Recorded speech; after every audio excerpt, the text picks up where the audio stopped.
Et coucou tout le monde. Bonsoir, bonsoir.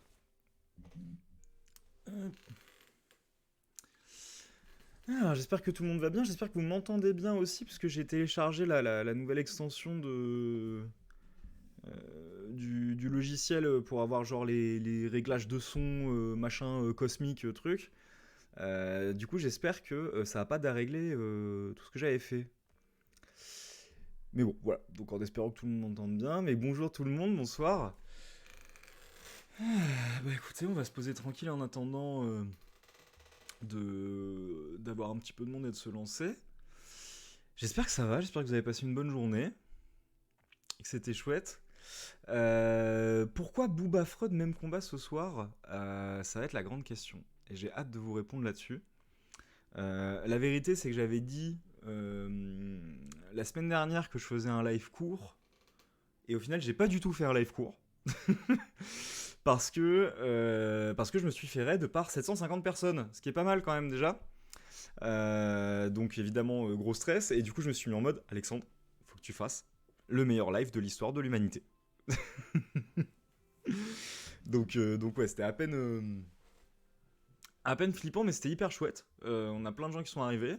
On a pu discuter un peu, mais donc ouais, c'était un super moment, mais c'est vrai que c'était un peu flippant.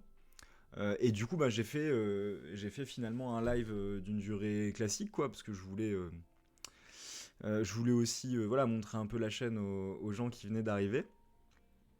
Je remercie encore d'ailleurs Tatiana TV, hein, c'était hyper chouette. Alors ça m'a fait marrer parce que j'en ai parlé à mes élèves. Donc parce que moi j'ai quelques élèves qui font du Twitch aussi, dont certains qui ont beaucoup plus d'abonnés que moi. Et je leur ai dit, je me suis fait raid par 750 personnes. Ils m'ont regardé en mode, c'est beaucoup trop. Et ils me disent, mais c'était qui? Je dis Tatiana TV. Et je les ai vus se regarder, j'ai vu dans leur regard le Tatiana TV. Oh mon dieu, j'avais l'impression de leur parler, mais vraiment de. Enfin, parce qu'ils m'ont dit, ils connaissaient, ils étaient abonnés et tout, parce qu'ils font beaucoup de GTA RP, ceux avec qui j'en ai parlé. Et du coup, ils m'ont regardé avec des grands yeux ébahis, comme si je leur avais parlé de Dieu sur Terre. Donc j'étais en mode, bah oui, c'était chouette quoi. Donc ça m'a fait beaucoup marrer leur réaction par rapport à ça. Mais en tout cas, ouais, c'était un moment hyper chouette la semaine dernière. Puis j'étais content parce que c'était sur un sujet qui s'y prêtait en quelque sorte, au sens où c'était un peu un autre type de format que je testais aussi. Quoi. C'est vrai que je suis beaucoup sur le React dernièrement. Parce que c'est aussi bien, je trouve. En fait, à la base, c'est vrai que les deux premiers lives, on était parti direct en mode philo bourrin. Et le fait d'être un peu plus sur un format React et prendre le temps, j'ai vrai que j'ai bien aimé là sur les trois quatre derniers lives.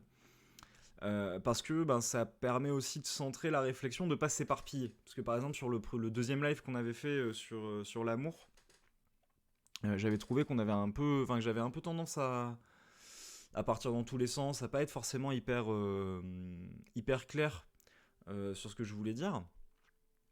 Et du coup ouais, depuis, j'ai toujours fait des règles de vidéo. Bon, évidemment, ça a ses limites. Je pense qu'on reviendra aussi à des formats plus libres où on part sur un thème, un machin. Mais pour ça, en fait, il faudrait que je fasse ce que je m'étais promis de faire moi-même, ce que je fais jamais, évidemment. Mais c'est vrai que sur le tout premier live de la chaîne, j'avais dit que ça me plairait comment dire ça? Ouais, ah, pardon.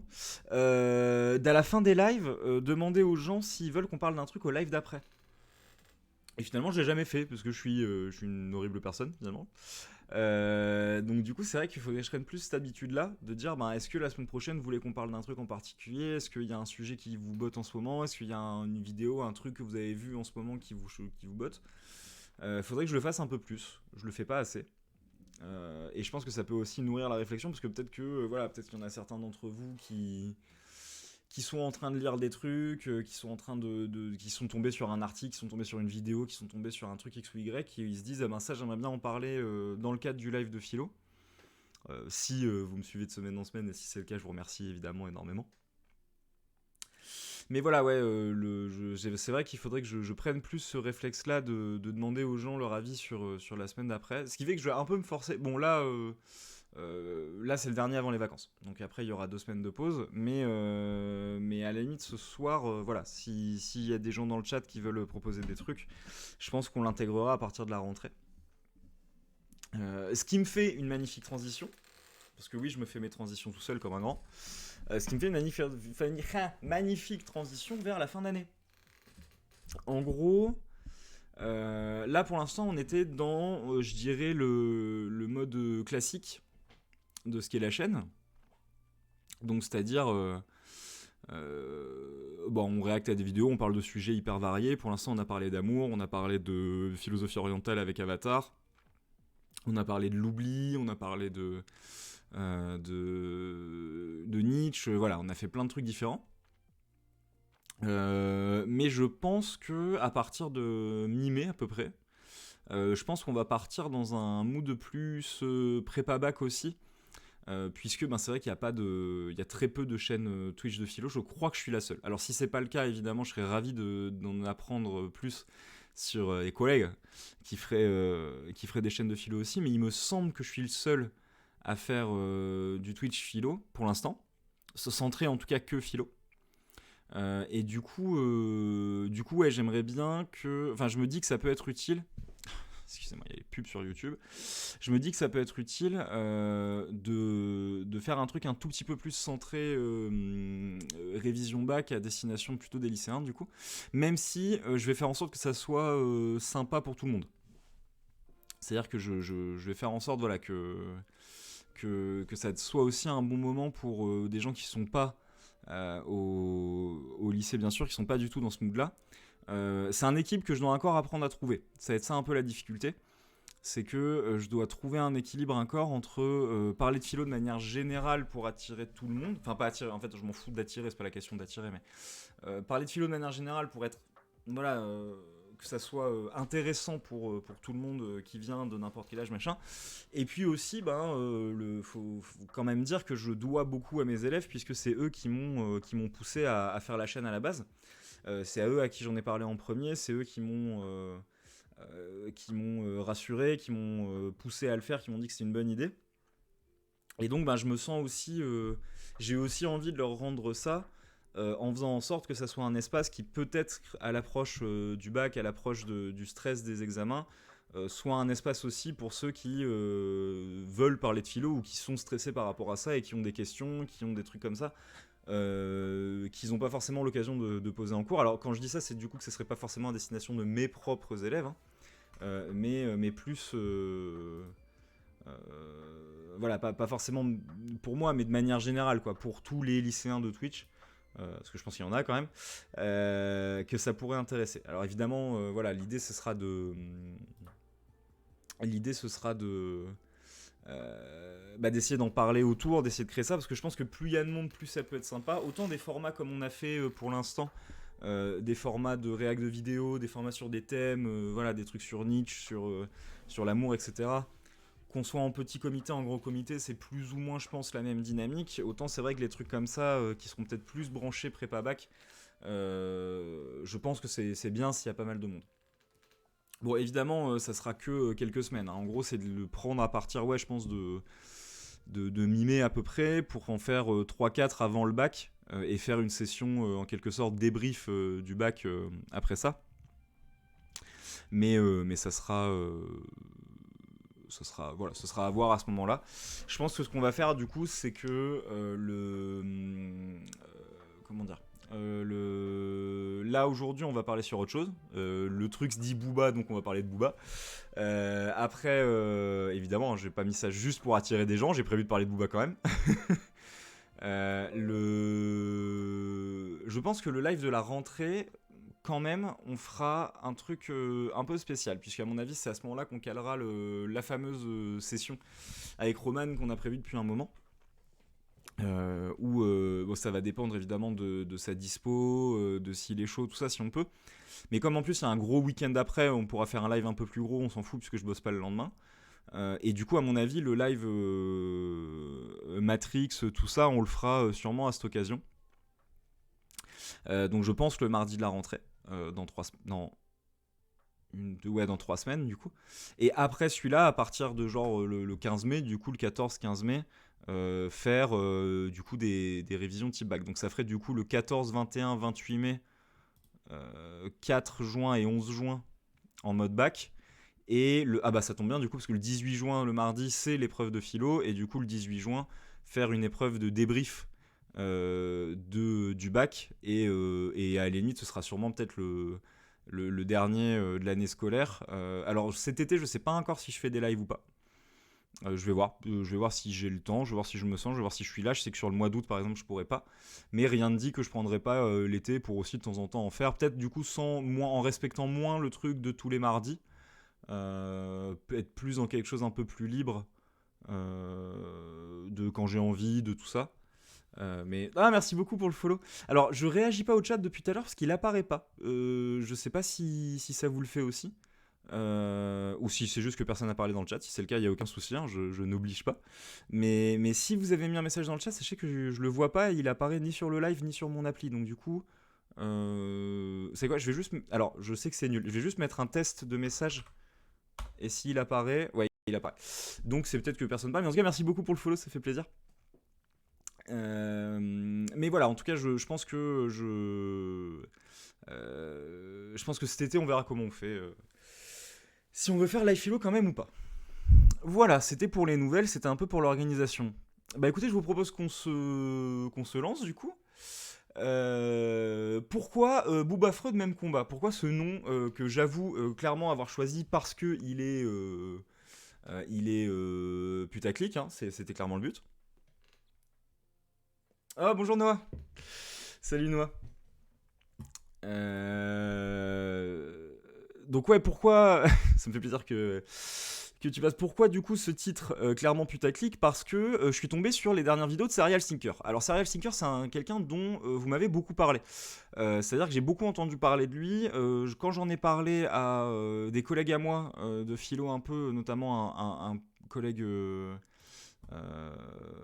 prof de français, il m'a dit ah bah ma fille elle a vu Serial Stinker, le mec il défonce tout sur, je vais le mettre hop comme ça. Le mec défonce tout sur TikTok. Apparemment, voilà, c'est le nouveau apôtre de la philo sur Internet. Du coup, je suis allé un peu regarder vite fait. Bon, en gros, il a fait 2 trucs vraiment particulièrement intéressants. Il a sorti un bouquin sur le programme de terminale. Et pour l'avoir feuilleté, en vrai, il est pas mal. C'est-à-dire que pour un lycéen qui, en dernière minute, a un gros coup de stress, en vrai, il est pas trop mal. Sincèrement, genre c'est plutôt bien expliqué, c'est très facile, limité, mais c'est plutôt bien expliqué pour de la révision. Et il a fait 1 milliard de vidéos de conseils de, vous voyez, bac philo 5 erreurs fatales, bac philo 5 des fois qui énervent le correcteur, bac philo 5 conseils, explication de texte, la méthode, voilà. Donc il est très très branché méthodo machin. En gros, vraiment, il se pense comme et je dis ça sans aucune critique, hein. Quand je dis il se pense, c'est pas condescendant de ma part, mais je pense qu'il se veut être vraiment le vulgarisateur philo. Par différence avec du coup, je pense des gens comme Monsieur Phi qui font vraiment des grosses vidéos philo qui s'adressent à un public peut-être un peu plus déjà dans ces considérations-là, dans ces réflexions-là. Et par rapport à cette espèce de bouseux là de Cyrus North, où à chaque fois j'essaye d'espérer que Cyrus North il ressorte des vidéos intéressantes, et là je fais quoi? Je clique sur mes notifications, Cyrus North s'est mis en ligne, il collectionne des photos de mes pieds.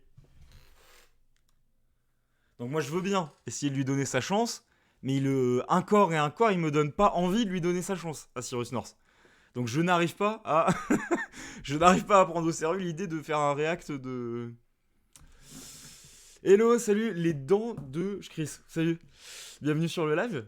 Bienvenue sur le live. Du coup, on va parler de Booba aujourd'hui. Donc si c'est la première fois que tu viens, voilà, bienvenue sur Mange ta philo.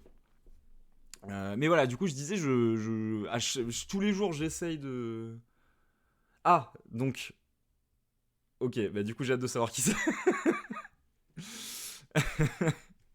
Voilà, j'essaye de ne pas perdre espoir de faire des vidéos sur Cyrus Noss un jour, mais ça serait bien qu'il me donne envie aussi. Mais voilà, du coup, il y avait ce truc Serial Stinker. Donc bon, comme je disais, je pense que dans ce moment de l'année, là où on va être un petit peu plus en mode révision bac, il y a un monde où on va en parler. Salut, alors je suis désolé, je vais pas prononcer ton pseudo parce que voilà. Mais oui, je suis prof de philo. Je suis prof en lycée et je donne un cours à la fac. Tous les mardis de la période scolaire, je fais des lives de philo aussi. Le but c'est que ça soit le plus posé possible. Je monte un tout petit peu le son parce que je n'entends pas. Le but c'est de faire voilà, des lives le plus posé possible tous ensemble pour parler de philo, pour discuter ensemble de sujets qui peuvent vous intéresser. Je fais ça depuis genre 2 mois, un truc comme ça, donc la formule n'est pas encore tout à fait rodée. C'est encore très fluide, très libre comme modèle, mais pour l'instant je m'éclate bien, donc je suis content. Et puis bah, du coup, bienvenue sur le live et merci beaucoup de nous rejoindre. Et du coup, ben, tu vois, par exemple, dernièrement, j'ai pas mal fait de react à certaines vidéos. La semaine dernière, on parlait de la série Avatar, dont je suis très très fan. Ça peut peut-être se deviner là, le truc qu'il y a derrière moi. Avant, on parlait de Nietzsche, machin. Enfin, on essayait de parler de plein de trucs différents. Et là, comme je disais, j'étais sur le compte de Serial Thinker et j'ai vu que sa dernière vidéo, donc qui date d'un petit peu, d'il y a 2 mois, c'était sur Booba. Et Booba quand même Booba, voilà. Alors non seulement rappeur que j'aime bien, même si voilà, des fois il faut assumer de bien l'aimer parce que sur les derniers albums il fait vraiment plus d'efforts, mais surtout Booba c'est peut-être le rappeur le plus cité en copie. Et du coup, je me suis dit, ben, tu sais quoi, on va voir ce qu'il a à dire sur Booba Serial Thinker. Voilà. Bon, j'ai déjà un peu regardé la vidéo. L'avantage c'est qu'elle est très courte. Attends. L'avantage c'est qu'elle est très courte. Donc du coup on va pouvoir... Moi ça me fait un petit live aussi parce que c'est la fin du... Coucou Maureen. C'est la fin de la période. Donc moi je suis épuisé là, je suis en vacances jeudi. J'en peux plus, j'attends ça. Voilà, je suis en train de me décéder. Mais aussi voilà pour faire un live un peu court. Et du coup là je me suis dit c'était une vidéo... Voilà, là de 2 minutes. Il en a fait une aussi sur Kurt Cobain où j'ai vu qu'il parlait de Pascal. Je me suis dit qu'à la limite, ce soir, on pouvait se faire ces 2 vidéos-là, voir un peu de quoi ça nous fait penser. Dax sympa, mes souvenirs de la philo sont pas super, mais ça m'a toujours intrigué. Ah bah écoute, j'espère que ça te fera des meilleurs souvenirs, parce que je sais pas ce que t'as fait du coup, là, ce que tu fais maintenant, mais c'est vrai que beaucoup de gens sont un peu dans ta situation, quoi, genre de pas forcément avoir eu un prof ou un contexte qui permettait d'avoir un bon souvenir en philo, de pas forcément rencontrer la matière avec plaisir, mais qui sont quand même curieux du truc, quoi. Et du coup, c'est un peu aussi pourquoi j'ai lancé cette chaîne. Le but, c'est aussi d'essayer de montrer que la philo, ça peut être et c'est en fait quelque chose qui est pas du tout méprisant, qui est pas du tout supérieur, condescendant, théorique, chiant, que en fait ça peut être juste une passion de voir le monde d'une autre manière, quoi, de discuter d'une autre manière, de voir le monde d'une autre manière, de réfléchir d'une autre manière, et qu'en fait c'est hyper intéressant, chouette de faire ça, et d'autant plus quand on le fait à plusieurs, et c'est pour ça que j'ai voulu faire ça sur Twitch. Euh, Ah ouais, avec le Covid, ouah, la galère. Ouais, ouais. Alors moi j'ai eu de la chance, je suis devenu prof l'année d'après. C'est-à-dire que j'ai pas fait cours à distance, comme certains de mes collègues, où je pense que ça a dû être l'horreur absolue. Moi je suis devenu prof en 2021. Ouais, c'est ça, septembre 2021. Donc du coup, juste on avait les masques, quoi. Et il n'y a pas eu de confinement, de machin de truc. Donc genre ça va, c'était pas l'horreur. Non, j'ai pas passé de doctorat, j'ai un master. J'ai essayé de passer de passer en contrat doctoral. Pendant le Covid d'ailleurs. Alors pour le coup, toi t'as eu la philo pendant le Covid, c'était relou. Moi c'était. Ouais, bah ouais, non, mais j'imagine, c'est vrai, parce que surtout que l'intérêt du cours de philo, c'est de créer un espace vivant, de créer un espace où tout le monde peut s'exprimer, créer un moment d'échange. Et du coup, la philo en visio, j'imagine même pas l'horreur que ça a dû être. Vraiment, quoi. Et c'est dommage parce que du coup, tu vois, si t'es curieux de ça, ça t'a coupé aussi d'une expérience de la philo chouette, quoi. Enfin, chouette, j'espère. Mais ouais, moi j'ai voulu faire un doctorat à une époque après mon master, et en fait on m'avait dit je voulais un contrat doctoral, donc c'est-à-dire le fait que t'es payé pour faire ton doctorat, et du coup tu bosses à la fac pendant ce temps-là. Et on m'a dit pour avoir le contrat doctoral, le mieux c'est de passer les concours de prof, ça donne plus de crédit à ta demande. Du coup moi, bon élève, je l'ai fait. Et en fait, bah, du coup, j'ai eu les concours de prof, mais pas le contrat doctoral que j'avais demandé à ce moment-là. Et ce qui fait qu'un peu, un peu sans le vouloir à l'époque, je, me suis... je me suis retrouvé prof, mais en fait, j'ai adoré ça. Et du coup, là, ça fait 3 ans que je suis prof, 2 ans que je suis titulaire. Et en fait, j'adore ça, quoi. Je me suis vraiment découvert une passion pour le fait d'être prof de philo. Parce que ben, tous les jours, je me lève et je vais parler de philo avec des gens, quoi. Et évidemment, c'est crevant. Genre, le métier de prof, c'est absolument crevant. C'est pour ça que là, ce soir, je voulais faire un live chill et court. Et que c'est pour ça que j'ai choisi des vidéos courtes à React. Mais à part le côté crevant du boulot de prof, c'est juste un plaisir, quoi, d'être prof de philo où quand t'as de la chance, tous les jours, t'as des bons échanges, des moments de réflexion, t'as l'impression d'aider des gens et tout, quoi. Donc c'est top. Mais voilà, mais je sais pas encore si je vais continuer à essayer de passer mon doctorat. Je pense que je vais peut-être essayer de faire mon doctorat en même temps que prof dans quelques années. Quand j'aurai mes cours bien rodés, quand j'aurai tout ça. Peut-être réessayer de le passer, mais sur le long terme, du coup, tu vois, en 5-6 ans, sans contrat. Parce qu'aujourd'hui, j'ai pas envie, enfin, je me vois mal arrêter d'être prof pour repartir dans mode pure recherche. C'est-à-dire que à la base, je pensais que être prof, ça me saoulerait parce qu'il n'y aurait pas assez de recherche. Et en fait, je pense que maintenant, la recherche, ça me saoulerait parce que je serais pas assez stimulé et pas assez dans le concret. Et je me sentirais pas assez utile pour des gens qui sont devant moi et que d'une certaine manière, j'aide un peu. Alors, soit en tant que prof de philo, soit en tant juste que prof. Mais je pense que je me sentirais pas assez stimulé et utile à faire que de la recherche. Et du coup, il faut que je trouve un moyen de concilier les deux. Je sais pas encore comment. Voilà. Je sais pas ce que tu fais, toi, du coup. Faux. mais mais, euh, mais voilà, je sais pas si tu fais des études de philo ou si c'est dans complètement autre chose.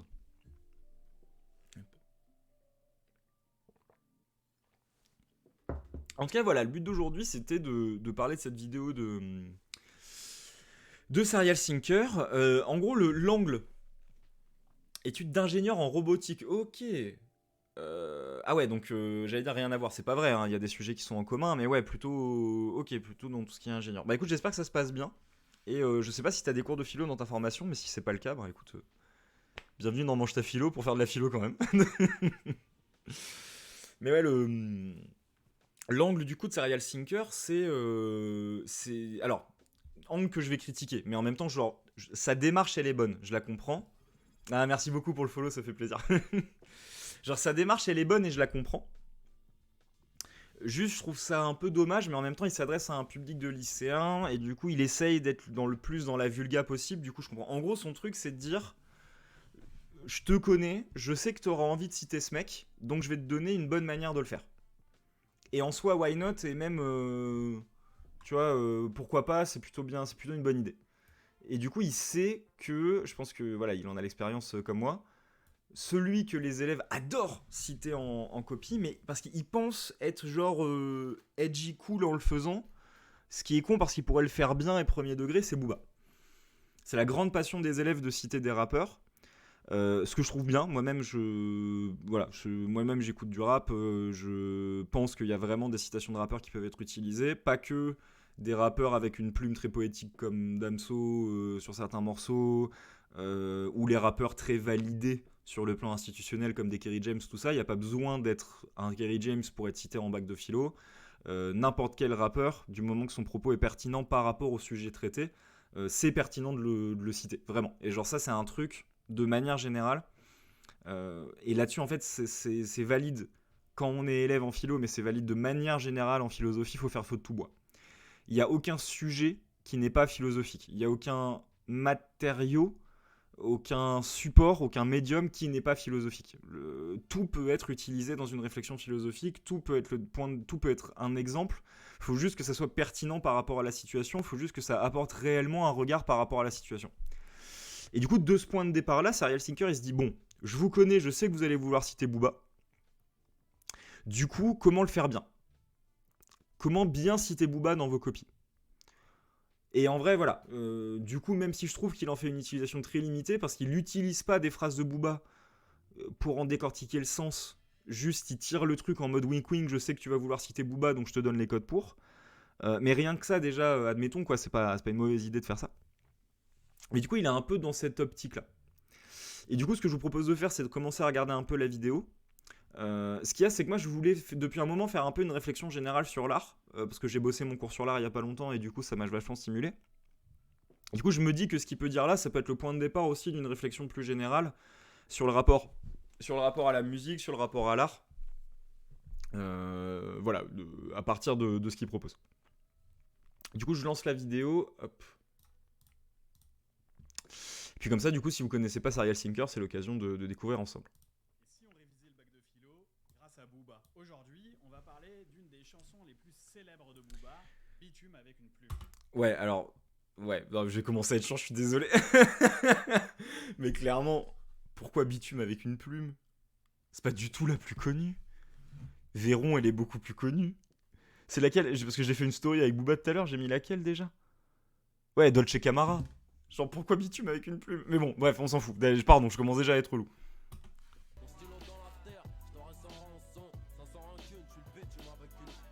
Cette formule, Avant de rentrer dans la philo, on ferait pas juste déjà un point sur Booba? Genre, déjà dans le chat, c'est quoi votre avis sur Booba? Est-ce que vous écoutez? Est-ce que vous écoutez pas? Est-ce que vous détestez? Est-ce que c'est le plus grand rappeur de l'histoire de la France? Comme ça, déjà, on se met d'accord sur, là, en tant que public. Coucou, Stuff de Max. Maury n'écoute pas, ouais, ça, je sais que t'écoutes pas. Euh... je kiffe pas trop, en vrai. Ouais, alors... J'écoute pas, mais c'est clairement un précurseur. Ouais, je suis assez d'accord. Coucou Félix, du coup, bienvenue sur le chat. Je suis d'accord, genre... Moi, c'est un peu le rapport que j'ai. Jamais écouté, ok. Ouais, mais alors, c'est ça. En fait, le truc, c'est que Booba, je pense, fallait être là déjà.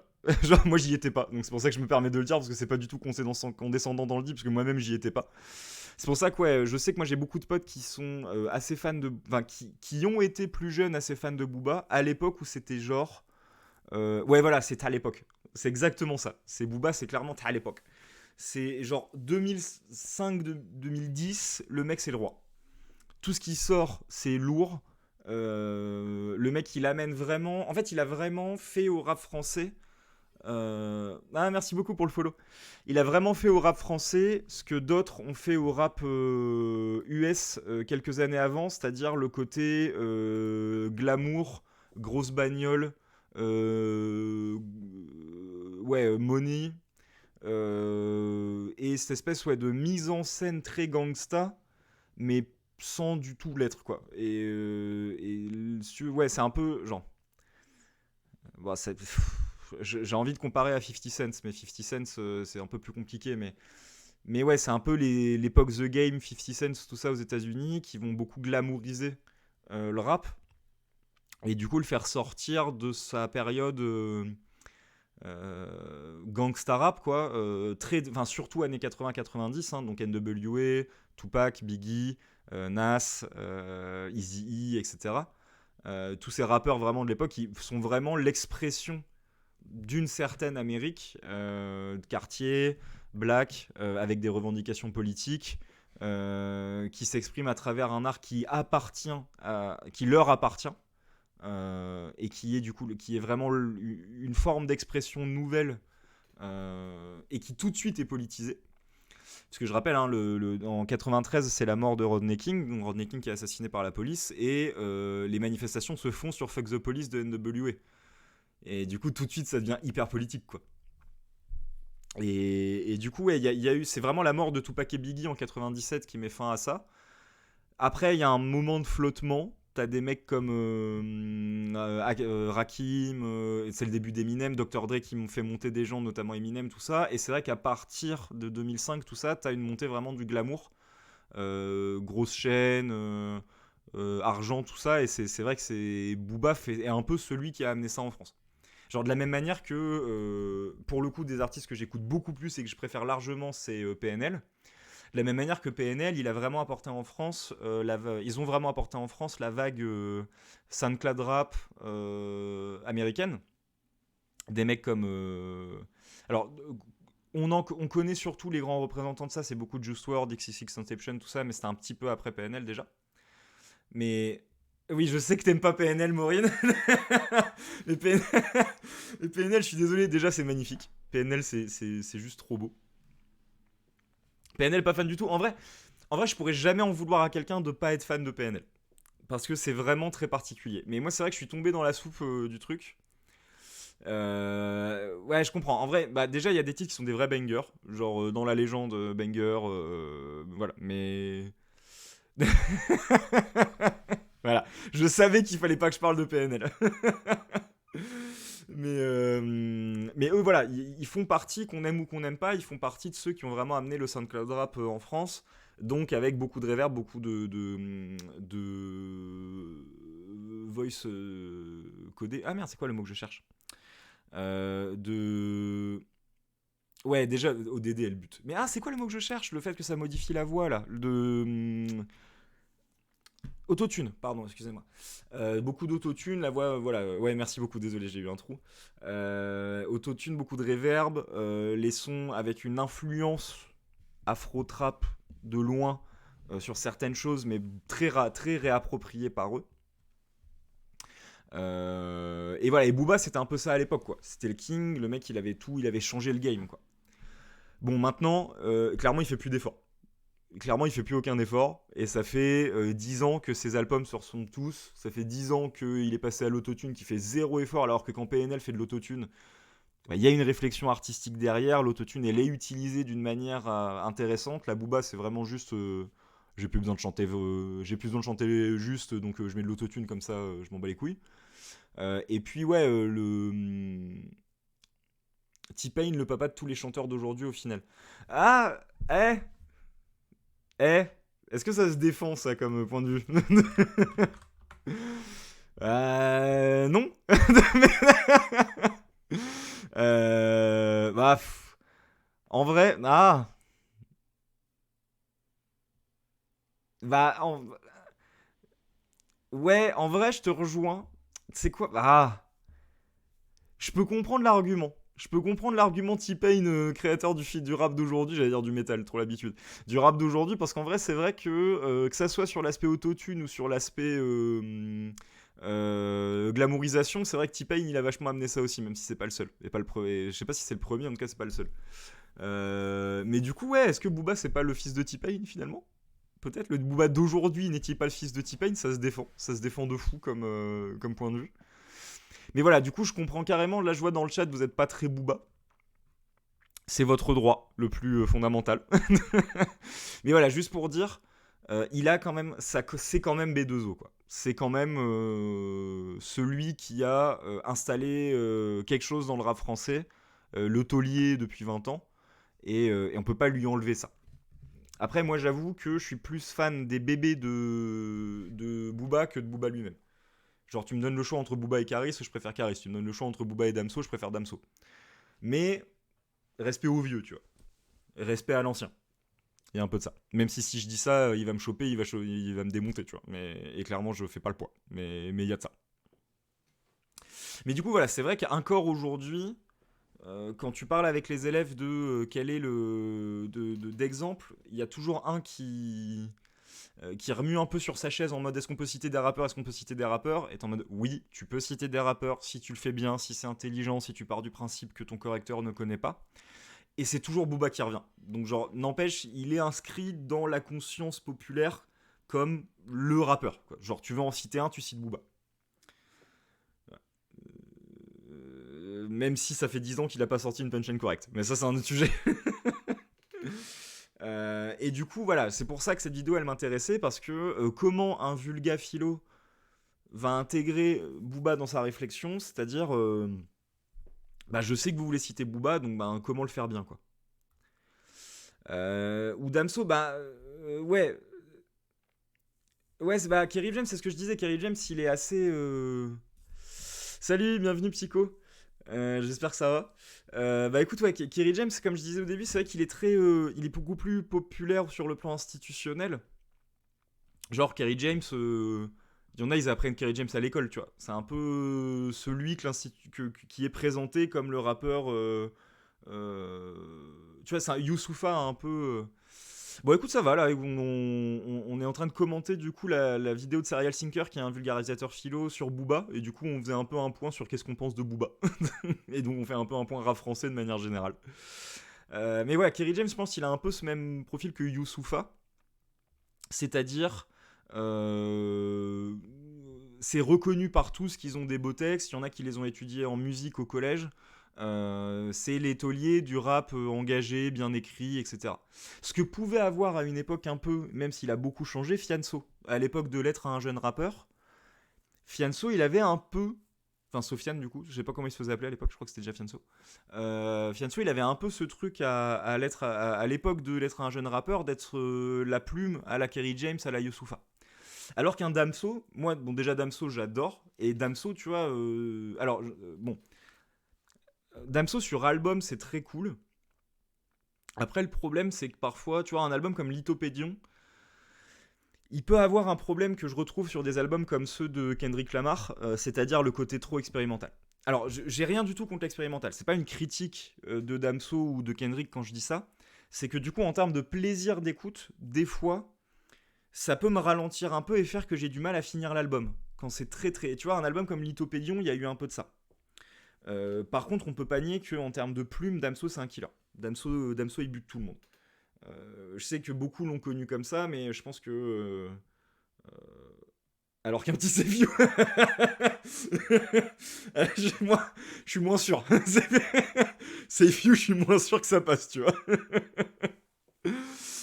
Ah putain, attends, ça fait longtemps. C'est quoi, j'ai envie d'aller voir les textes de Sefiu, ça fait longtemps. C'est laquelle déjà Sefiu la plus connue? Molotov 4.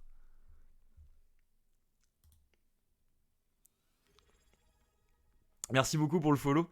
Booba plutôt associé au côté technique du rap. Je pense...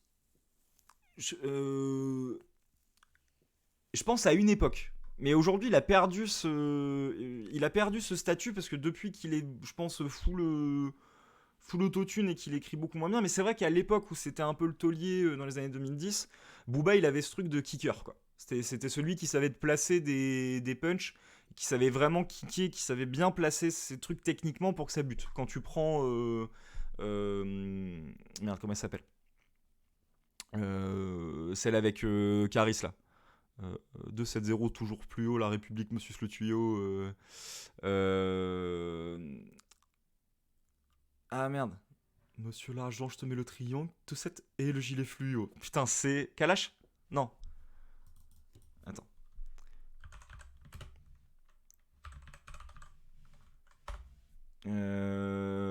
Ouais, Kalash, c'est ça. Ouais, c'est ça, Kalash. Tu vois, il a vraiment, c'est ça, jusqu'à un certain moment dans sa carrière, il a ce côté hyper technique. Maintenant, il l'a vraiment perdu, mais il a encore ce truc de le rappeur français, c'est Booba, quoi. Seifiu, attends, je vais voir les paroles de Seifiu, parce que là, tu m'as fait trop rire à ramener ça, je m'y attendais pas du tout. Je me présente Molotova, Underkova, le micro chauve va, appelle-moi Mister Ova, moi Ginova, depuis Radio Nova, sur un son qui groova, qui va raser ta toufa. Ouais, voilà. C'est un petit peu moins bien quand même. Je suis désolé, s'il y a des fans de Seifiu, déjà qui êtes-vous? Et en 2024, vraiment, il faut tourner la page, les gars. Mais s'il y a encore des fans de Seifiu, je suis désolé, c'est pas le même niveau. euh... Mais voilà, mais c'est comme je disais, tu vois, voilà, des Fianso, des Youssoupha, des Kerry James, ils sont validés par l'institution comme des bons kickers. Comme des bons rappeurs, comme des bons écrivains. Un mec comme Booba, c'est beaucoup moins le cas, et pourtant, moi, je défends que il est tout aussi utilisable en dissertation à partir du moment où c'est pertinent, en fait. Booba, il a des punchlines sur la question de l'injustice. Il a des... Alors, c'est pas forcément... Je vais dire un truc, c'est quoi? C'est pas forcément toujours les punchlines les plus réfléchies, pertinentes, réflexives, mais parfois, je pense que même en philo, il y a une dimension rhétorique, et qu'une punchline bien placée, bien écrite, bien commentée, elle peut avoir tout autant d'impact que quelque chose qui aura plus de profondeur, parce que sur le correcteur, il va avoir ce truc tu vois, parce qu'une bonne punchline, c'est aussi une punchline qui stimule ton imaginaire. Et un correcteur de philo, quand il entre sur la copie, le fait que l'imaginaire soit stimulé, ça l'aide à comprendre ce qui va être dit. Donc même si parfois c'est moins réfléchi, le fait qu'elle soit stylée et qu'elle bute, et que tu te la prends en pleine gueule, et qu'elle soit expliquée ensuite, ça peut aussi bien faire le taf. Mais là, on va le voir, c'est pas vraiment l'angle que prend Serial Sinker sur Booba. Bon, c'est dommage. mais voilà. Mais du coup, je relance la vidéo. Cette formule relève de l'oxymore parce que ces deux mots sont contradictoires. Le bitume, c'est le sol, ça représente la matérialité, Oui, la d'accord. pureté, la violence de la cité. La plume, au contraire, c'est ce qui est aérien, ce qui est léger, ça va vers le ciel, mais aussi vers ce qui est plus spirituel. La plume, c'est aussi l'écriture. C'est exactement ça le rap. Ah, alors, analyse de ce qu'est le rap par Serial Thinker. Le rap, c'est une musique à la fois violente par son beat, son rythme, par ses paroles souvent crues en termes de sexe et de violence, mais c'est aussi de l'art, comme toute chanson et toute musique. C'est exactement ça la Ah, je sais pas ce que vous en pensez, moi, de ce qu'il vient de dire. En gros, l'idée que le rap, ça serait... déjà, je pense que c'est pas du tout... Encore une fois, moi, je suis vraiment assez bienveillant envers Serial Thinker, même s'il s'en fout totalement et qu'il me connaît pas, donc j'ai pas à être bienveillant, on s'en fout de mon avis, mais j'ai pas du tout envie de critiquer le mec sur le fond, parce que je pense qu'il fait un très bon boulot de vulgarisation et qu'il est utile, quoi. Mais présenter le rap comme ça, est-ce que c'est pas un peu tombé dans le cliché de base ? Enfin, je veux dire, tu vois, cette idée que ça serait nécessairement un truc violent. Parce que j'ai un peu l'impression que quand il dit le rap, par définition, c'est violent de la rue, la musique des gens de la rue violent, il y a déjà un peu cette idée que forcément, ça va être des trucs... comment dire ? C'est pas un peu daté, quoi. Je trouve ça un peu daté comme vision de ce qu'est le rap. Genre, la vidéo, elle est sortie il y a 2 mois, quoi. Dire encore, le rap, c'est cette musique des violents de la rue, bon... Même Booba lui-même, en fait, Booba c'est violent quand t'as jamais écouté de rap, quoi. Mais c'est comme Metallica, c'est violent quand t'as. Non, Metallica c'est pas vrai. Mais c'est comme Guns N' Roses, c'est violent quand t'as jamais écouté de métal, tu vois. Et quand tu écoutes, tu te rends compte que c'est du glam, tout ce qui est de plus gentil, quoi. Parce que Booba, tu vois, donc c'est pour ça que l'avis déjà bon. Mais au moins il dit c'est de l'art, donc c'est pas full condescendant.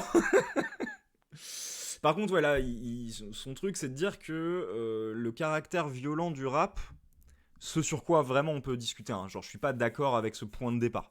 Mais admettons pour le bien de la discussion qu'on adopte son point de départ. Son idée, c'est que ce serait une forme de sublimation chez Freud. Alors, je laisse son explication et je complète juste après. sublimation selon Freud. On prend les pulsions de sexe et de violence et on les élève vers le haut grâce à l'œuvre d'art. Au départ, le rap est né dans la violence des gangs de la côte ouest des États-Unis. Non. Le rap, c'est né sur des sessions DJ. C'est né dans les années 70 et c'est Sugar Hill Gang et Rapper's Delight à la base. Alors après, je comprends ce qu'il veut dire, évidemment, il parle du gangsta rap, mais le gangsta rap, déjà, c'est pas tout le rap. Mais là, je fais le mec chiant.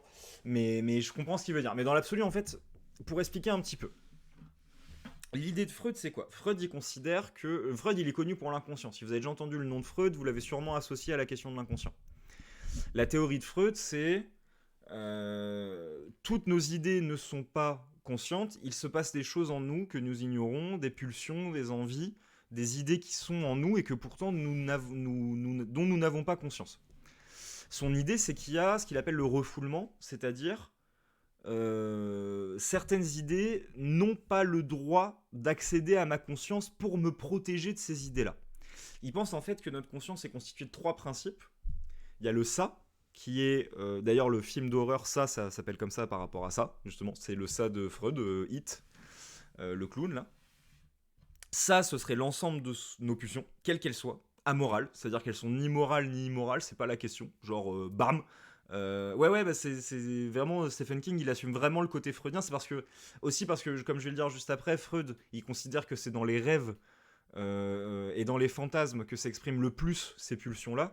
Et du coup, Stephen King reprend vraiment ça, puisqu'il fait de ça, l'incarnation de ces peurs-là au travers de quelque chose d'assez fantasmé finalement. Donc c'est pour ça que c'est une référence directe à Freud. Donc genre t'as le ça qui est vraiment cette vie pulsionnelle-là, c'est tout ce que t'as envie de faire, toutes tes pulsions, c'est ta force motrice, c'est ce qui te fait avoir envie de faire des choses. C'est pas non plus juste ton côté animal, parfois on les résumait comme ça en mode ce serait ton côté animal, parce que tu peux avoir des pulsions de faire des choses qui sont très socialisées, qui sont très humaines. C'est juste vraiment genre j'ai envie de faire des trucs. En tant qu'être vivant, j'ai des pulsions, j'ai des passions, j'ai envie de les exprimer. Alors pourquoi il parle de sexe et de violence ? Parce que c'est vrai que très souvent ces passions et pulsions sont ramenées aux questions autour de la sexualité et de la violence, de 2 figures de Dieu qu'on appelle Eros et Thanatos. Donc Eros, le dieu de la sensualité, le dieu de l'érotisme, et Thanatos, le dieu de la mort. Puisque, effectivement, beaucoup de nos pulsions seraient des pulsions soit de création, c'est-à-dire d'envie de faire des trucs, d'envie de créer dans le monde. Et il ramène ça à ce qu'il appelle la pulsion érotique en un sens large. C'est la pulsion qui veut avoir une stimulation des sens autour du fait de vivre quelque chose, de créer quelque chose. Ou au contraire, une stimulation des sens plus par la destruction, plus par la confrontation avec le monde. Et à ce moment-là, il parle de Thanatos pour amener plutôt les pulsions violentes. Et du coup, en gros, voilà, à la base, on est d'abord c'est-à-dire cette vie pulsionnelle, instinctive, émotionnelle, passionnelle, qui bout et qui nous fait vouloir vivre dans le monde, faire des trucs dans le monde. Et ça peut être des trucs très doux comme des trucs très violents, sexuels comme pas sexuels. Voilà, c'est juste, c'est la stimulation des sens. Ça recherche le plaisir. Sauf que on vit dans une saucisse, on vit dans une société, et donc on a donc ça, et on a aussi un deuxième pôle de notre conscience, le surmoi. Le surmoi, c'est l'ensemble des règles familiales, sociales, qu'on a appris à l'école, qu'on a appris par notre famille, qu'on a appris dans la rue, qu'on a appris dans la société, qui nous brident et qui font que on a une image de nous-mêmes comme le gentil petit garçon, ou gentil petit, le gentil petite personne, parfaite. Cette personne-là, c'est la personne parfaite qui correspond à tous les codes. C'est celui qui a bien travaillé à l'école, qui a bien rangé sa chambre, qui sait qu'il faut parler comme ça et pas comme ça, qui fait qu'il se peigne bien, qu'il faut pas mettre ses coudes sur la table, qui nanana.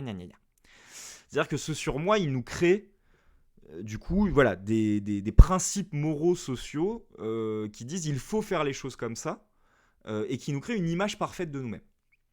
Or, ce qui va se passer, c'est que ce surmoi, il va se confronter au ça. Le ça, c'est j'ai envie de faire des trucs.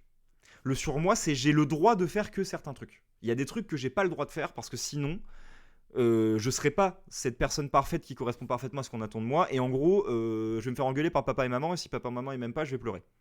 C'est très basique, mais c'est un peu ça. Et du coup, cette confrontation crée le refoulement. C'est-à-dire que le surmoi va refouler dans l'inconscient, protéger de la conscience, ce qu'il appelle le moi, du coup, ce troisième pôle au milieu entre le ça et le surmoi. Et ça va protéger du moi et de la conscience toutes les pulsions, toutes les passions qui pourraient être dangereuses pour le moi. Tout ce qui pourrait mettre en danger cette image de personne parfaite, tout ce qui pourrait me mettre en danger la conscience qui serait trop perturbant pour elle à vivre, le surmoi va le refouler dans l'inconscient en disant non, toi t'es trop bizarre, t'as pas les bonnes chaussures, tu peux pas rentrer. Et du coup va essayer de protéger la conscience de toutes les pulsions qu'on peut avoir qui seraient trop dérangeantes dans la vie sociale.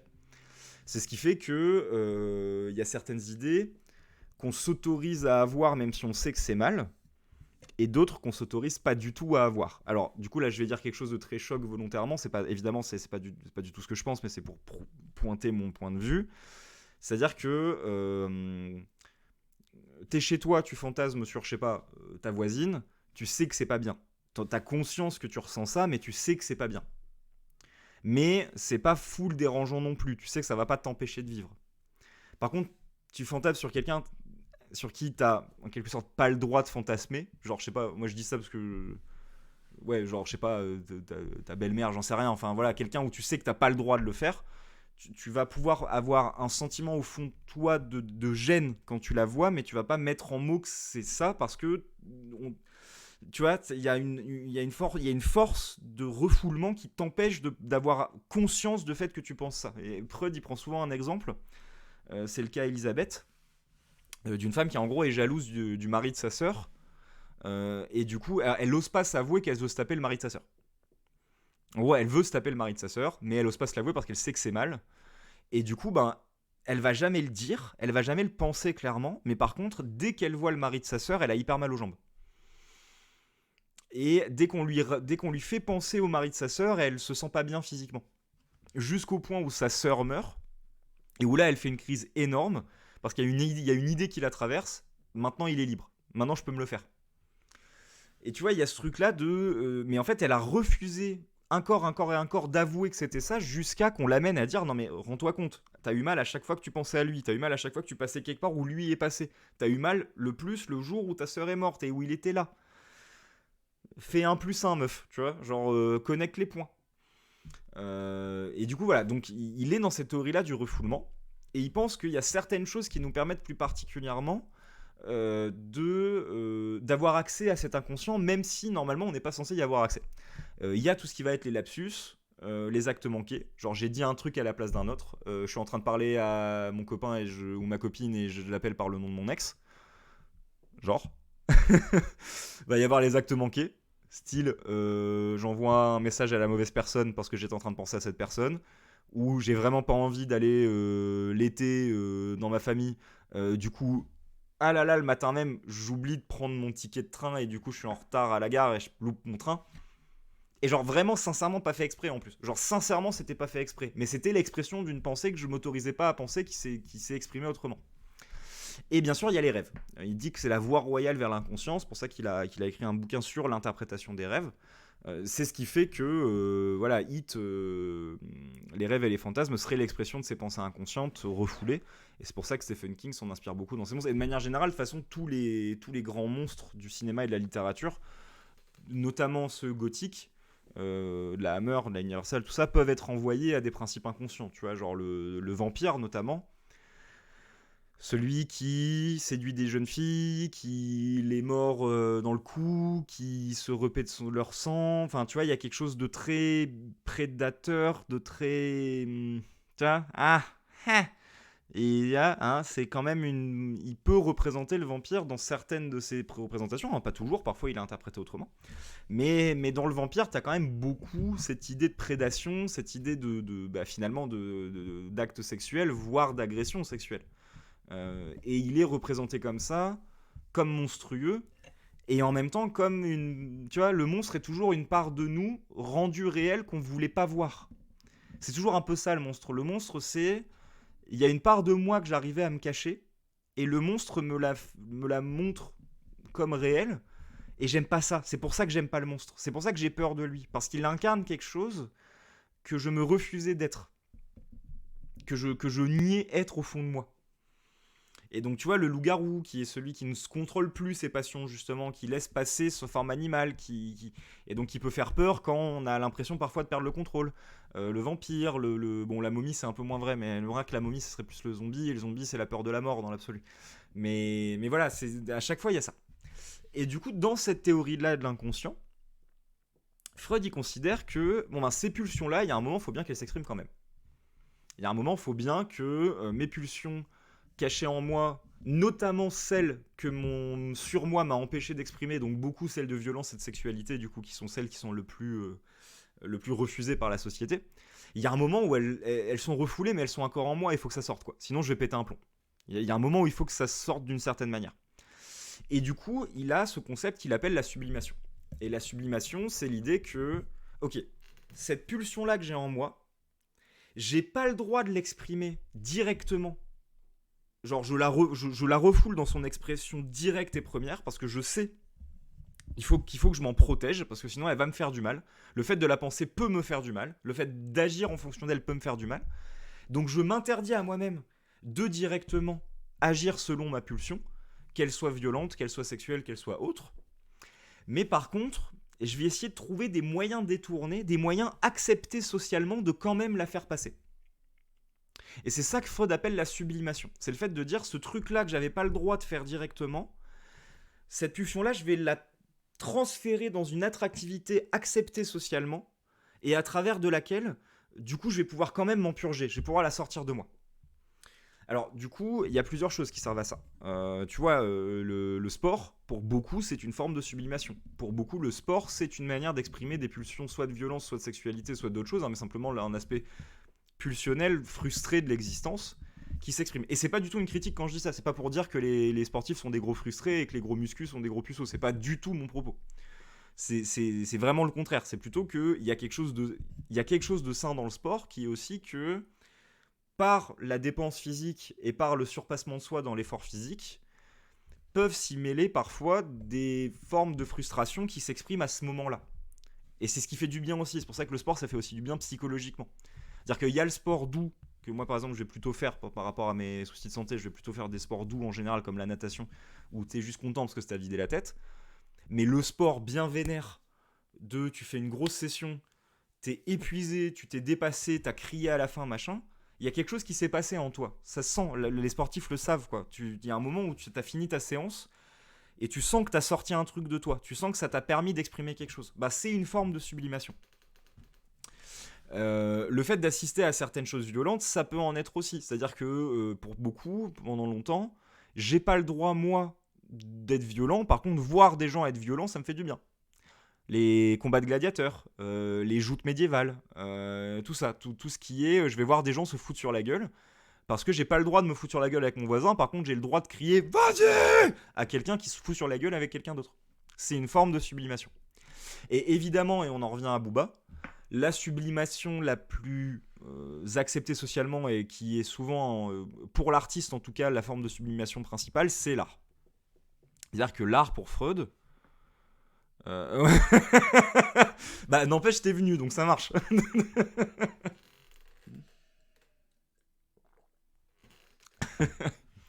Voilà, l'art pour Freud, c'est ce moyen par lequel les pulsions qu'on n'a pas pu exprimer, assouvir autrement, s'expriment différemment. Bah écoute, ah, j'ai assumé, hein. J'ai dit au début de live c'est putaclic à mort, mais je suis sûr que ça va marcher. Bah écoute, ça marchait, preuve en était là. Mais voilà, du coup, c'est ça l'idée de Freud, quoi. C'est l'artiste est celui qui s'exprime de manière détournée à travers son œuvre, et il dit le travail d'un artiste, c'est de faire en sorte que sa pulsion qui s'exprime dans son œuvre soit rendue suffisamment belle, agréable pour le public et désubjectivée, objectivée, quoi, c'est-à-dire rendue moins personnelle, on va dire dépersonnalisée, pour qu'un public qui pourtant n'est pas dans sa tête l'apprécie quand même.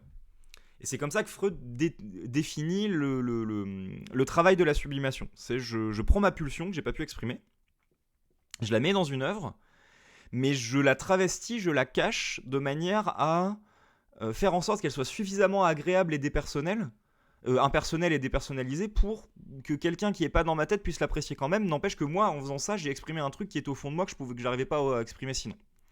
Et du coup, là, la take de Serial Thinker, c'est ce qui plaît dans le rap, enfin, que le rap serait cette forme de sublimation. Alors, je suis d'accord et pas d'accord.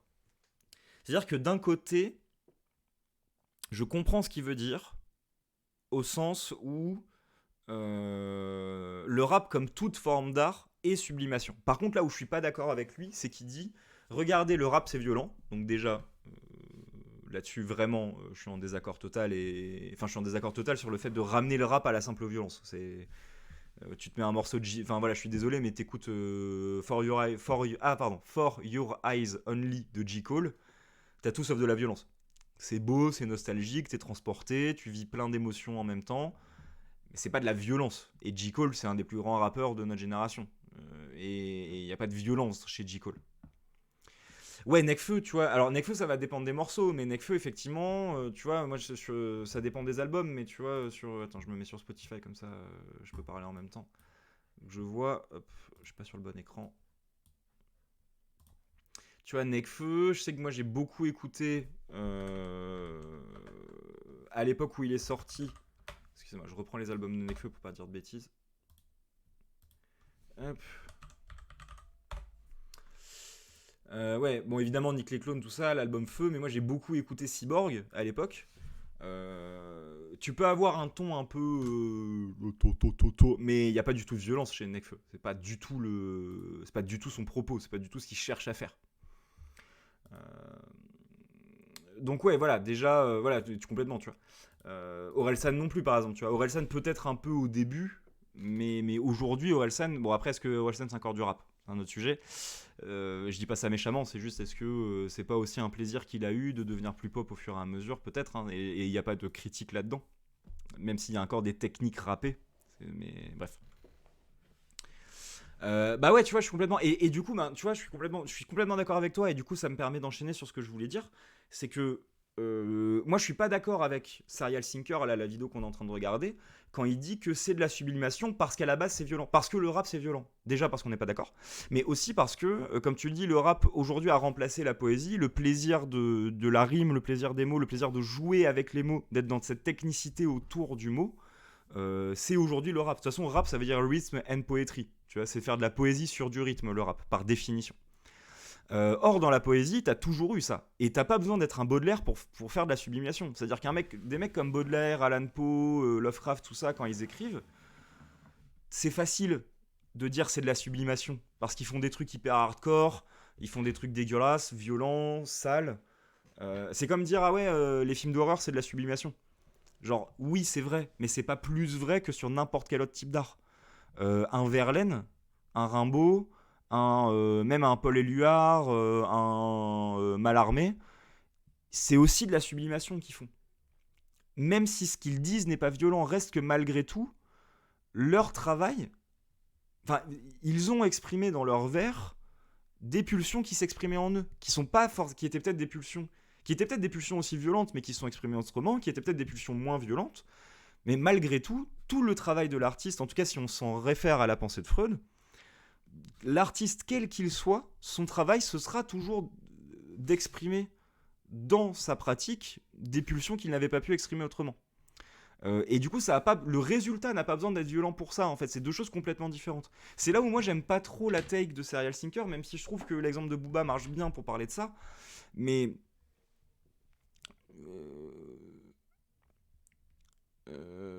excuse-moi, je dis puis le rap d'aujourd'hui est beaucoup plus accessible pour n'importe qui que l'est la poésie, donc la sublimation, c'est beaucoup plus la poésie à l'heure actuelle. Alors, excuse-moi, le rap d'aujourd'hui, il est beaucoup plus accessible pour n'importe qui que l'est la poésie. Donc la sublimation, c'est beaucoup plus la poésie à l'heure actuelle. Donc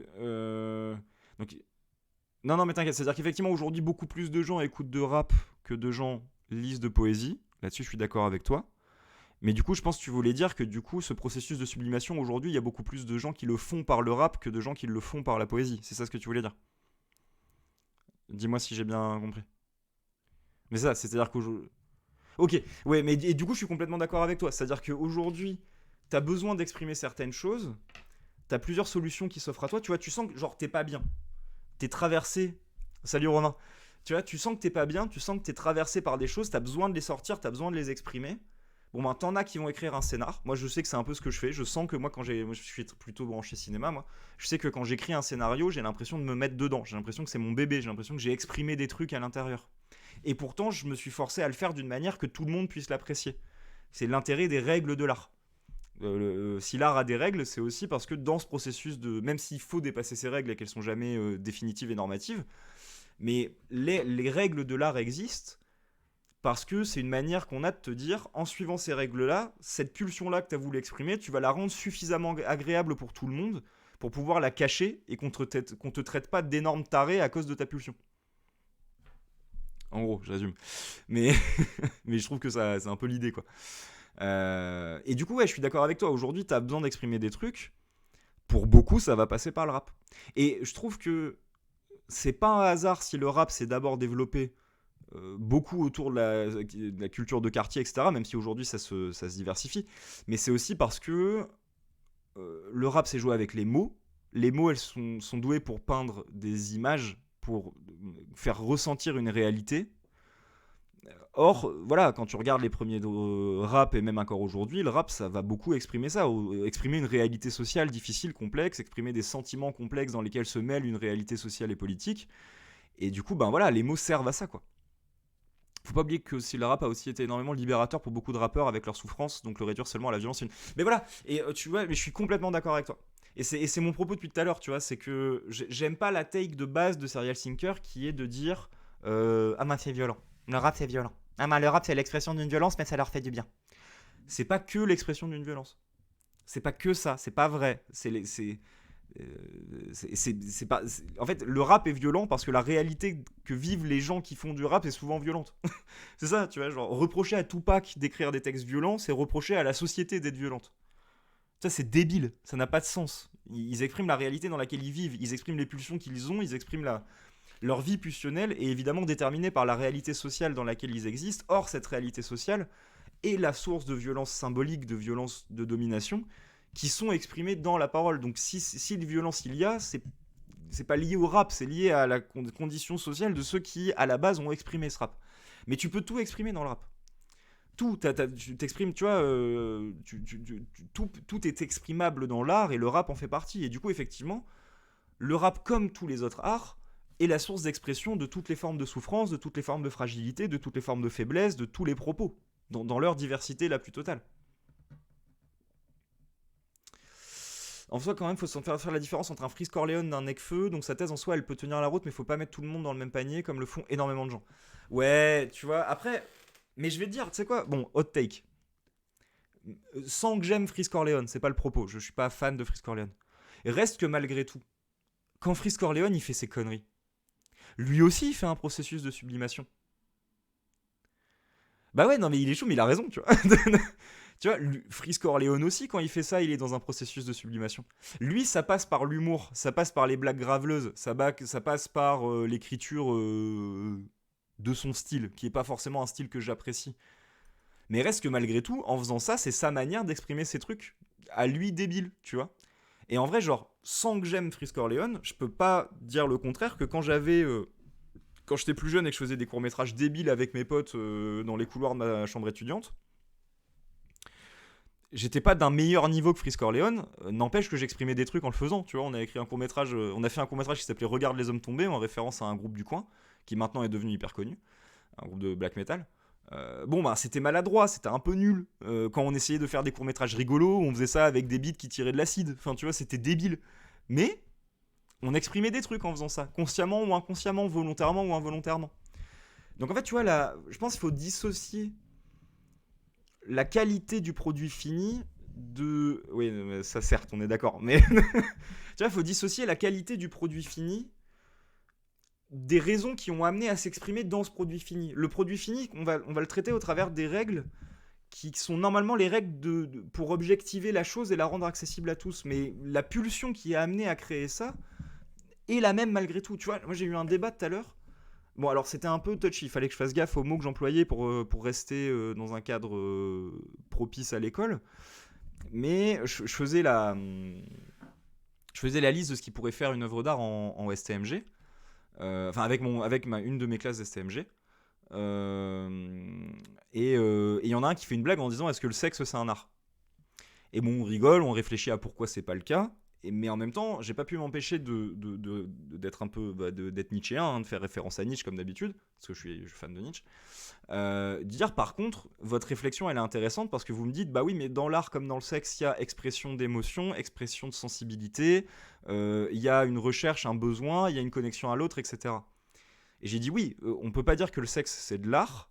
Par contre, on peut dire que le sexe et l'art renvoient aux mêmes besoins humains. Tu vois, c'est-à-dire que et en fait, c'était hyper intéressant. Ils étaient d'accord avec moi et c'était un super moment en STMG tout à l'heure avec eux. Où genre, ben, ok. Enfin, il y avait ce truc-là et justement, non, on disait que non, c'était pas le cas, parce que c'était une activité qui ne se prêtait pas, enfin, qui n'a pas la bonne définition pour ça, parce qu'il n'y a pas de volonté de créer une œuvre originale, etc. Mais par contre,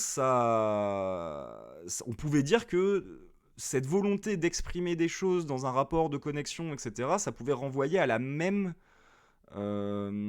même besoin humain fondamental. Alors c'était compliqué comme conversation parce qu'il fallait rester dans un cadre qui était propice, qui était pas, voilà, pas dire de dinguerie parce que je restais le prof, tout ça, mais c'était super intéressant quoi, parce qu'on était dans cette discussion en finale un peu freudienne quoi, de pourquoi on fait de l'art, quelles sont les pulsions qui nous animent quand on va chercher à faire de l'art. Et on disait bah c'est... Ouais, mais je comprends ce que tu veux dire, mais tu vois, je pense que quand tu dis ça... Putain, Romain. Je pense que quand tu dis ça, c'est une manière d'un peu rejoindre ce que je disais avec eux tout à l'heure, qui est que en ayant cette réflexion-là, ce que proposaient ces élèves-là, c'était pas con parce qu'ils renvoyaient au fait que l'art répond à un besoin. L'art répond à des pulsions humaines. Il est la forme d'expression de pulsions humaines fondamentales. Et tu vois, tu vois, Romain, quand tu dis ça, c'est ce que je disais tout à l'heure. Non, la gym, c'est pas de l'art. Par contre, le sport, dans le côté, quand tu te dépenses, que tu te défonces, que tu te dépasses et que tu sens que ce qui te nourrit à ce moment-là, c'est l'expression, c'est ce travail-là de sublimation, c'est l'expression de pulsion. Alors, de là à dire, est-ce que le sexe fait partie des modes de sublimation chez Freud ? Il n'y a qu'un pas, je sais pas si je le franchirai, mais la réflexion s'y porte, tu vois, de dire, ben, fondamentalement, peut-être en vrai, genre, est-ce que ça rentrerait dedans? Je sais pas, mais oui, si on rentre le sport dedans. Ah, natation synchronisée. Bah, à la limite, oui, parce que natation synchronisée, c'est de la danse. Donc, oui, ça rentre. Parce qu'il y a la volonté d'exprimer une émotion, une sensibilité, un message. Il y a le fait de créer une œuvre unique. Donc, natation synchronisée, à partir du moment où c'est de la danse et pas que du sport, oui, c'est de l'art. Mais tu vois, c'est cette réflexion-là autour de quelles sont les pulsions qui nous animent quand on fait du sport, quand on couche avec quelqu'un, quand on fait de l'art, fondamentalement, ça reste l'expression de pulsions sous des formes acceptées par la société. Et donc tout ça, fondamentalement, est sublimation, quoi. Bah du coup, ouais, c'est ça. Et c'est ça que j'adore avec cette pensée-là, c'est qu'au final, c'est pas nécessairement que c'est de l'art, mais c'est de la sublimation. Et c'est là l'intérêt vraiment de ce concept de Freud. C'est genre, c'est pas forcément que ce que je suis en train de faire maintenant, c'est de l'art, c'est plutôt que ce que j'exprime maintenant, c'est la même manière. Oui, on a compris ta blague. Voilà. Mais tu vois, ce que je fais maintenant, c'est pas forcément de l'art. Par contre, je le fais en exprimant les mêmes choses que j'aurais exprimées dans l'art. Et c'est là où le concept de sublimation freudien est hyper intéressant, quoi. C'est en fait là, je trouve un moyen détourné d'exprimer des choses que je ne pouvais pas exprimer de manière brute, parce qu'elles étaient refoulées. Et donc, partant de là, j'ai trouvé un moyen de les sublimer. J'ai trouvé un moyen de leur donner une autre forme, acceptée socialement. Voilà.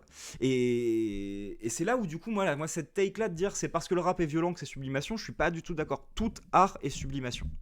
Toute forme d'expression artistique est sublimation.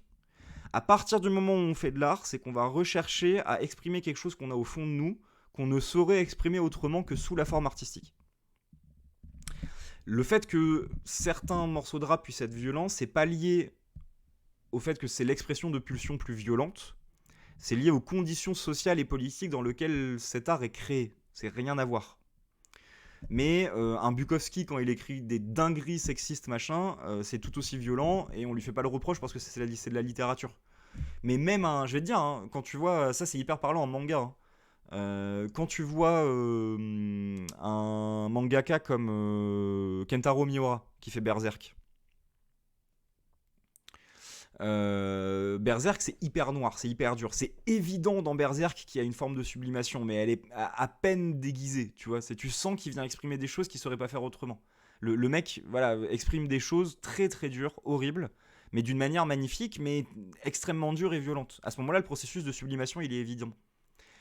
Mais un mec comme Miyazaki, quand il fait Mononoke, quand il fait Totoro, quand il fait tout ça, c'est très mignon le rendu. C'est pas, il y a une noirceur, mais c'est une noirceur beaucoup plus douce, beaucoup plus mélancolique, qui est moins évidente.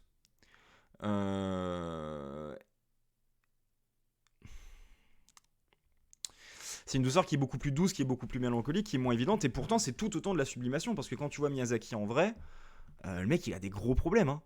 Il est hyper sévère avec son fils parce que son fils a décidé de faire comme lui. Quand tu l'écoutes maintenant, il dit bah en fait j'ai passé ma vie à faire ça, je regrette parce que j'aurais pu faire d'autres choses. Donc le mec a vraiment des choses à exprimer dans son art très dur, très noir, comme Kentaro Miura avec Berserk. Mais quand tu mets Totoro et Berserk à côté, t'as l'impression que c'est le jour et la nuit. Mais tu vois justement, quand tu dis souvent les plus grands artistes sont des gros tarés,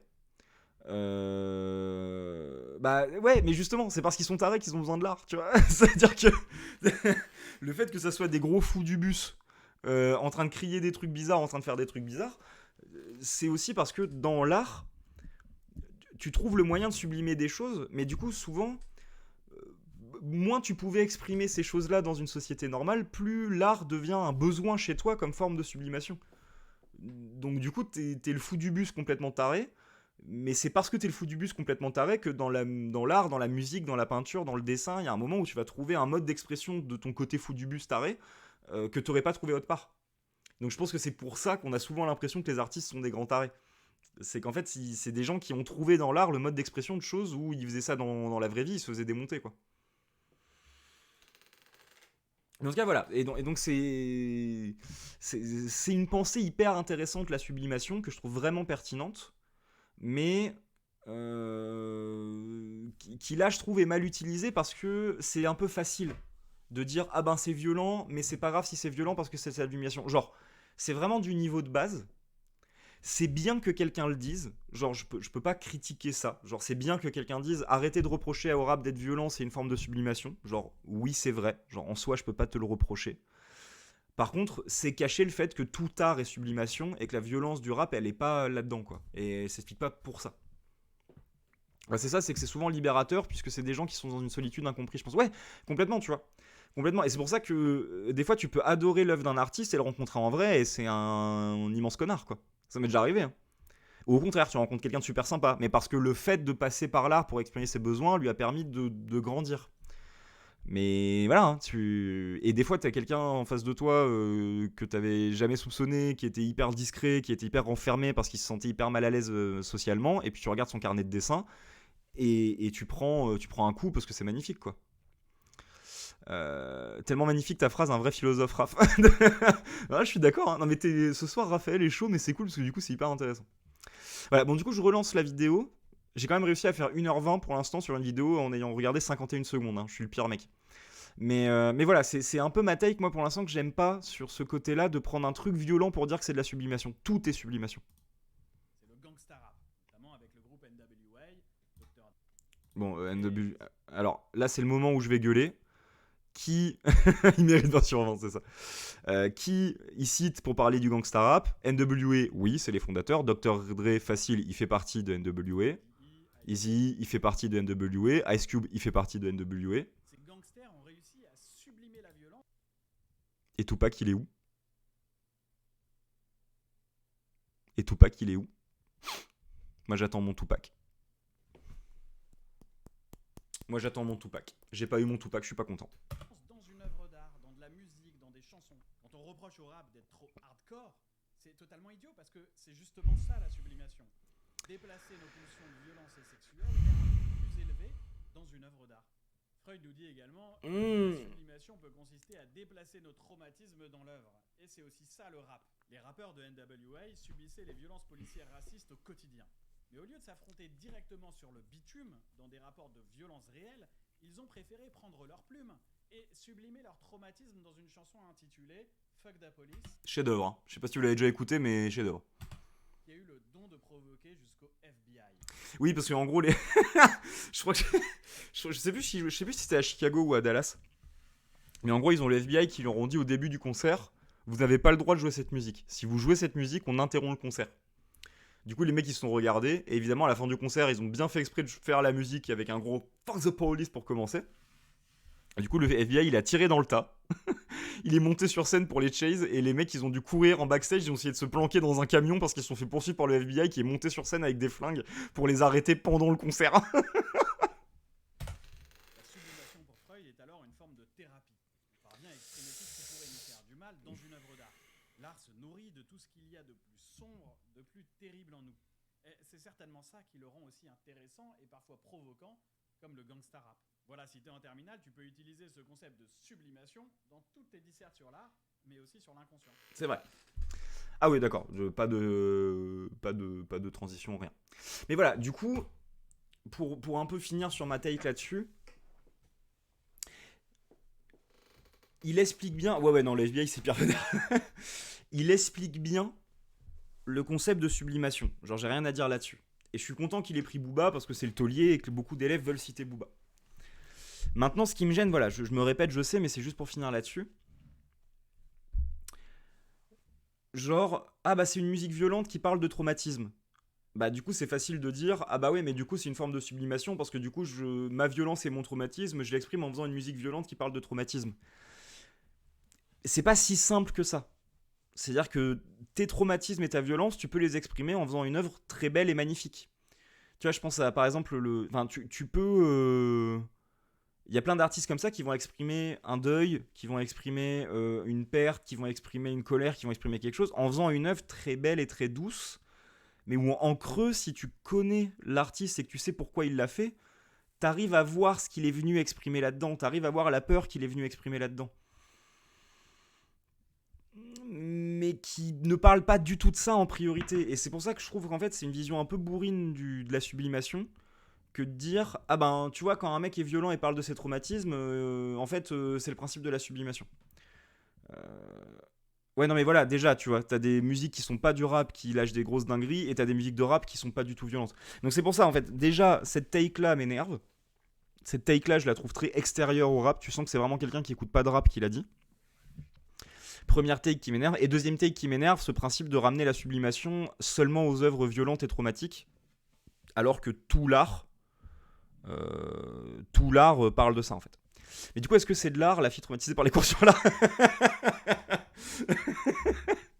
Non, mais après, ouais, j'imagine. Alors, c'est un peu le problème de. C'est ça, c'est que le cours sur l'art, t'es un peu en mode. Mais du coup, c'est de l'art ou pas? Et du coup, est-ce que tu peux le définir ou pas? Moi, je sais que c'est ma première partie de cours sur l'art. C'est un peu l'enfer à cause de ça. C'est ce truc-là de. Du coup, bah. En fait, on peut pas définir ce qui est de l'art. La raison est-elle toujours un avantage? Bon, j'ai compris, j'ai traumatisé des gens. Voilà, excusez-moi. Non, mais voilà, du coup, bon, c'est vidéo intéressante. Je reste quand même persuadé que Serial Sinker, c'est bien ce C'est la qu'il fait. rentrée. Non, c'est pas la rentrée, c'est bientôt les vacances. Euh, je... je reste persuadé que Serial Sinker, c'est très bien ce qu'il fait. Mais voilà, juste apprendre avec des pincettes. Genre, un élève de terminale qui a jamais entendu de sublimation, entendu parler de sublimation, sachant que moi, j'en parle dans mon cours, donc on en aurait parlé à un moment, mais voilà, quelqu'un qui a jamais entendu parler de la sublimation, qui voit cette vidéo, je suis en mode, ok, il est capable de dire que l'art, c'est transposer sa violence et son traumatisme sous une forme d'expression acceptée. Mais par contre, je trouve que ça manque vachement de finesse en fait. Parce que du coup, tu lui mets un morceau de jazz, tu lui mets un morceau de. Tu lui mets quelque chose qui n'a pas de violence en lui. Il va pas être capable de voir en quoi c'est de la sublimation malgré tout. Alors que ça concerne tout processus artistique. Le simple fait de créer des formes. Ça, c'est. Alors, je suis désolé, je ramène à Nietzsche encore, mais je suis toujours fan de Nietzsche. Mais Nietzsche, l'idée, c'est en fait, au fond de moi, j'ai le besoin de créer de l'art. L'art est un besoin humain parce que en faisant de l'art, je crée un monde qui me ressemble. Je crée des formes. Je crée quelque chose qui a du sens et qui m'appartient à moi. Et donc c'est un besoin pulsionnel profond de créer de l'art parce que c'est créer le monde. Et en créant le monde, je crée des apparences qui me ressemblent et qui sont miennes. Et du coup, je donne du sens au monde. Et on peut retrouver là-dedans le processus de sublimation. De toute façon, souvent Freud et Nietzsche, même s'ils sont pas des mêmes points de vue, qu'ils n'ont pas les mêmes théories, etc., restent que malgré tout, ils sont proches sur certains constats. Et là-dessus, ils sont proches, quoi. Le caractère d'expression pulsionnelle dans l'art, il est au cœur de la réflexion. Et du coup, moi, je pense qu'il faut pas, faut quand même garder de la vidéo. Faut dépasser la vidéo en y intégrant une réflexion plus générale, quoi. Même un mec qui fait un beau tableau tout simple, reste qu'en faisant ça, il est allé chercher un truc au fond de lui, quoi. Ça n'a pas besoin d'être violent et traumatique pour que ça soit l'expression de violence et de traumatisme. Il y a tellement de poésie d'avant qui pourraient être des bangers s'ils étaient repris maintenant en rap en plus. De fou, mais alors ça c'est un truc qui se fait, hein, tu vois, genre... Tu vois, si je mets poésie rap, je suis sûr, j'ai vu des fois des gens reprendre des textes de Baudelaire. Mais si, tu sais quoi, c'est... Ah putain, comment il s'appelle Monsieur... C'est un texte connu, attends, d'un déserteur. À la limite, on peut finir là-dessus. Faut demander à Monsieur Dujardin. Oui, c'est ça. C'est le déserteur de Boris Vian qui avait été repris à The Voice en rap. Et j'avais trouvé ça ouf. Tu vois, je vais la mettre. Ou tu vois, quand Boris Vian il écrit ça, le déserteur, il exprime un truc au fond de lui en faisant ça. Il exprime une colère, il exprime un besoin, il exprime une peur. C'est de la sublimation quand il le fait. Mais le mec qui l'adapte en rap, c'est parce que lui, ça le touche plus sous cette forme. Et donc, en reprenant ce texte, il est lui-même dans un processus de sublimation. Parce que c'est ça qui est beau avec l'art. C'est que l'artiste qui le crée pour la première fois exprime des choses au fond de lui qu'il avait, mais celui qui en fait une reprise, celui qui lui chante le morceau de quelqu'un, lui aussi, il exprime un truc. Même si c'est pas lui qui l'a créé, même s'il n'est pas à l'origine du morceau, reste que malgré tout, il se reconnaît, il se projette dans ce qu'a exprimé l'auteur premier de la chose, et du coup, il se sent, voilà, lui aussi, il exprime des choses. Tu vois, si je mets, ouais, voilà, The Deserter, Boris Vian, The Voice, De souvenir, c'était assez stylé comme truc. Ça dure 3 minutes, on verra si on écoute tout, mais. Vous voulez connaître la valeur de votre voiture? Simplement et rapidement en ligne? Sur vendezvotrevoiture.fr, Cette vidéo n'est pas sponsorisée. et recevez le prix de vente. Cette vidéo n'est pas sponsorisée. Pas juste une estimation. Et après une simple vérification dans une de nos agences, La, la punchline, t'inquiète, le roulement du rap est déjà complet. je vais mon. maintenant sur vendezvotrevoiture.fr. Alors, ma voix ou la vidéo?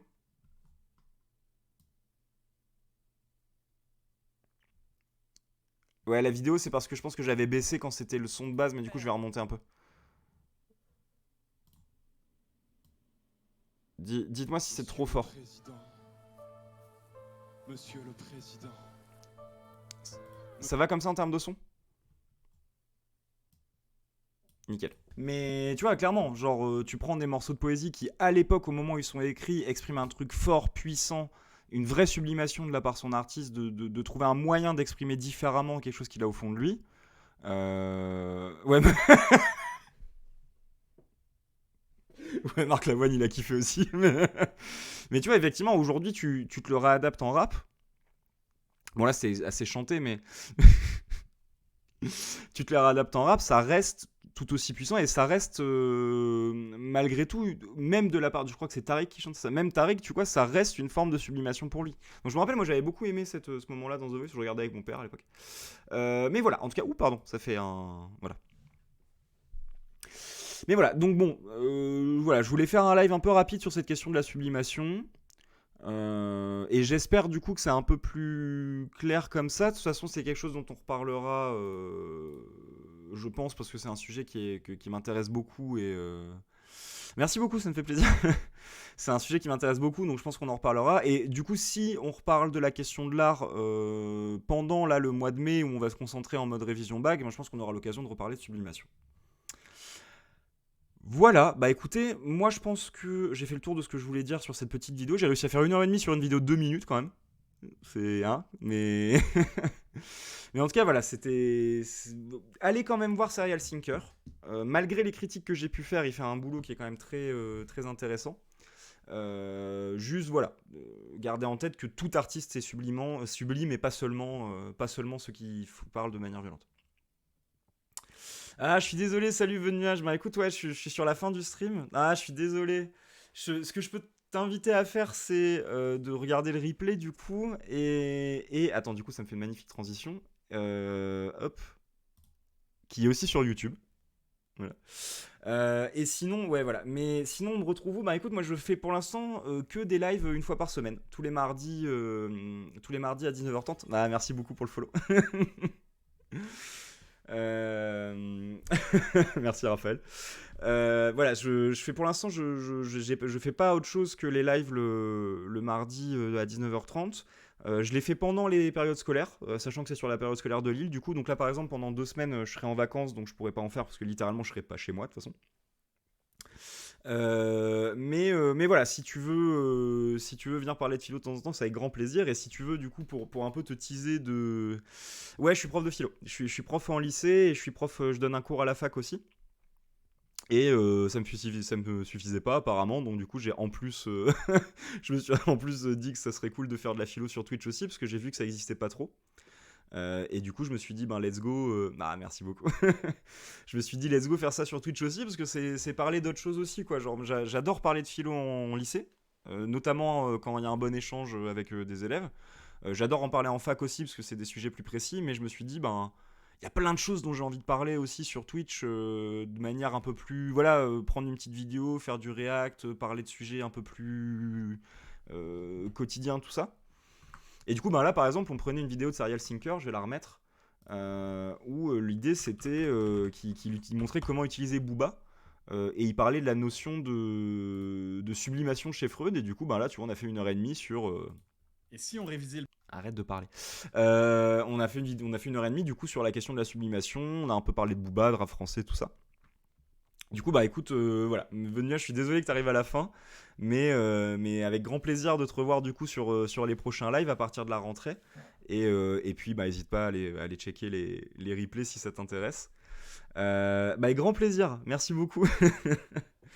Et du coup, pour le reste, moi, comme je disais au début du live, je le redis parce il y a plus de monde maintenant. Bonjour à tous ceux qui nous ont rejoints en cours, hein. Et voilà, même si à la fin malheureusement. Là, je prends mes 2 semaines de vacances tranquilles pour me poser. À la rentrée, je pense qu'on va faire le live spécial avec Roman sur la question de l'utilisation de l'image de la caverne de Platon dans le cinéma et notamment avec Matrix. Parce qu'on est tous les deux fans de Matrix, Roman particulièrement. Je pense qu'on va un peu parler du coup de Matrix et de cette idée de caverne de Platon. Et à partir d'après, à partir du... Ça n'a pas de projet salle de bain cette fois. Non, cette fois je me repose. Mais voilà, et du coup à partir du 15 mai, un truc comme ça, un mois avant le bac, on va essayer de faire 4-5 mardis qui seront en mode révision bac. Donc à ce moment-là, je compterai vraiment sur vous pour... voilà, si c'est quelque chose qui vous intéresse, d'en parler autour de vous pour s'il y a des élèves que ça peut intéresser, aider...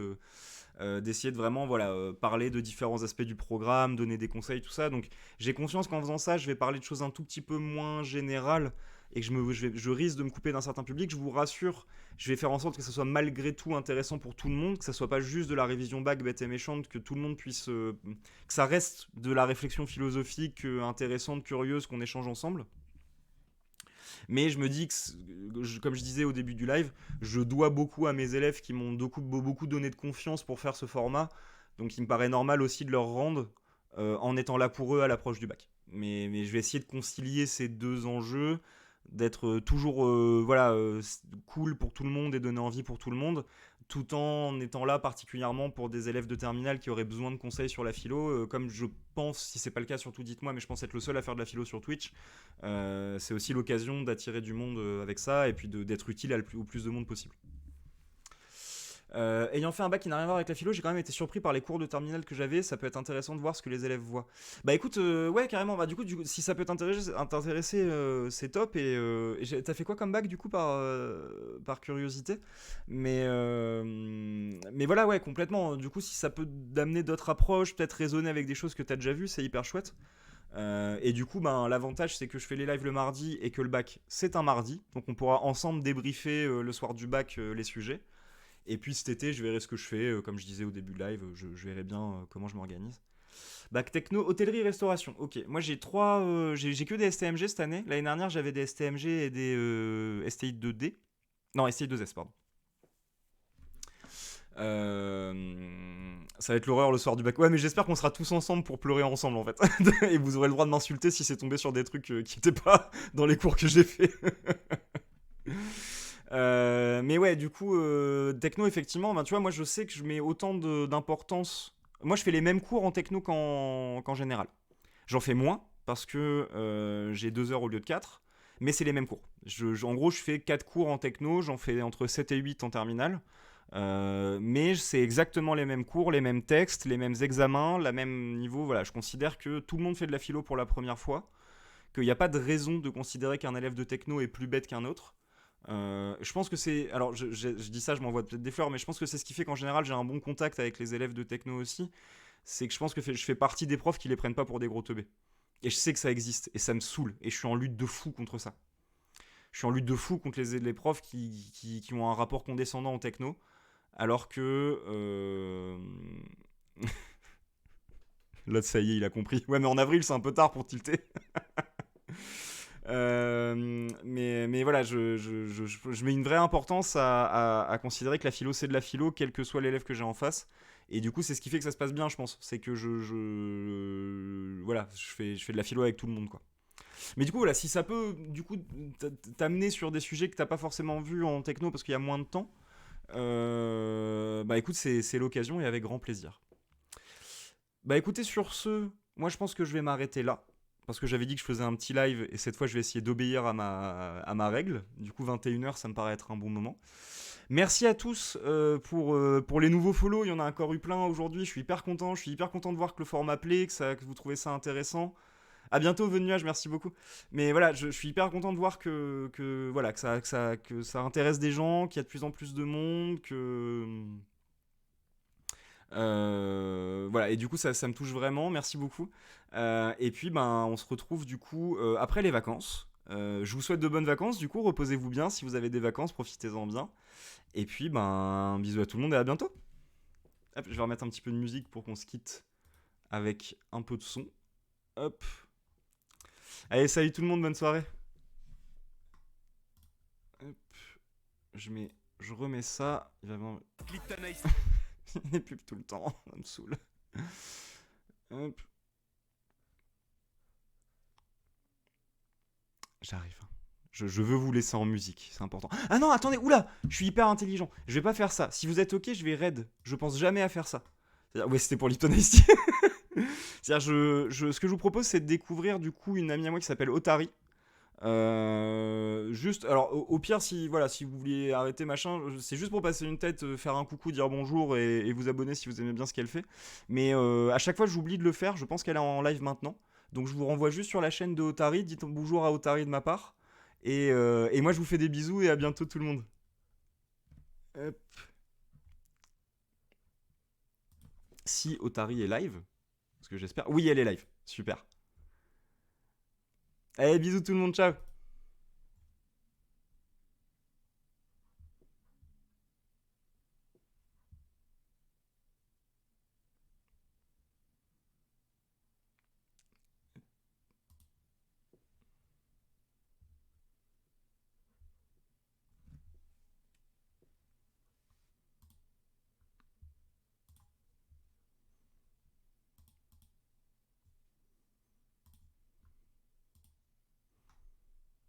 Beaucoup pour ton raid, c'est trop bien.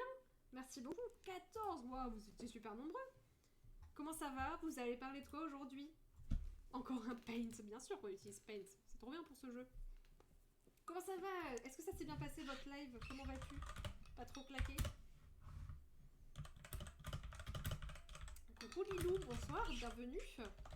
Attendez, je vous remets un peu de musique. En plus, on était sans musique en pleine réflexion Paint là. On fait du dessin, oui, alors non. Alors non, de base on joue à Tunic. Tunic étant un jeu d'énigmes entre autres. On se pose pour réfléchir. Si vous ne voulez pas être spoil de ce jeu, je vous le dis tout de suite, ne regardez pas ce live. Parce qu'on est à la fin, donc voilà. Si vous voulez pas être spoil de ce jeu, voilà, je suis désolée pour vous, mais ce sera une autre fois qu'on pourra papoter, parce que là vraiment, on est sur le point de résoudre une des énigmes finales. Et du coup, bonsoir Lilou. Bonsoir Raph, comment ça va? Coucou, ça va, on a parlé de Booba et de Freud, c'était chouette. Oh, ok, ok. Et sur un sujet en particulier? Ah mais c'est la famille. Des gens qui réflexionnent tout plein. Oui, attendez, oh je manque à tous mes devoirs à chaque fois. Bien sûr, n'hésitez pas à aller voir la chaîne. On les arrête la semaine dernière. Donc si vous ne connaissez pas Mange ta philo, c'est que vous n'êtes pas très assidu, mais bon. Moi je peux pas copier ton pseudo. Ok, c'est pas grave, on va le faire. À la mano. C'est un P majuscule, ok. Hop, est-ce que c'est la bonne chaîne? Oui. Ok, c'est bon. Bien sûr, vous avez juste à cliquer voilà, sur la dédicace faite à Mange ta philo pour écouter des gens fort intéressants discuter de sujets philosophiques. Mais quand je dis discuter, c'est pas voilà. Le but c'est pas de faire des cours, c'est vraiment de papoter avec le chat et de parler de certains sujets. C'est hyper intéressant. Je ne peux que vous inviter à suivre comme ces ça, lives, de toute façon. Voilà. Voilà tout. Du coup, Freud et Booba. Je t'avoue qu'au premier abord, ne connaissant pas Booba en plus, j'ai du mal à faire des liens. Tu dis que ça se joue uniquement avec manette. Non, tu peux faire PC ou manette, comme tu veux. Et coucou, Propionique, du coup. Il est rigolo ton pseudo. Sur l'idée de sublimation, genre comment l'art est la façon pour l'artiste d'exprimer ses pulsions. Ah. Et ben je pense que j'irai voir la rediff du coup. Oh my god, tu connais Freud, Otari? Bah oui, c'est mon grand-père, pourquoi? Non, mais je veux dire, je l'ai étudié en cours, alors que Booba, je ne l'ai pas étudié en cours, et j'écoute pas ses musiques, donc vraiment, je ne connais pas cette personne du tout, quoi. Manette, c'est plus mieux, par contre. Je pense que Manette, c'est mieux, par contre, ouais. Mais c'est pas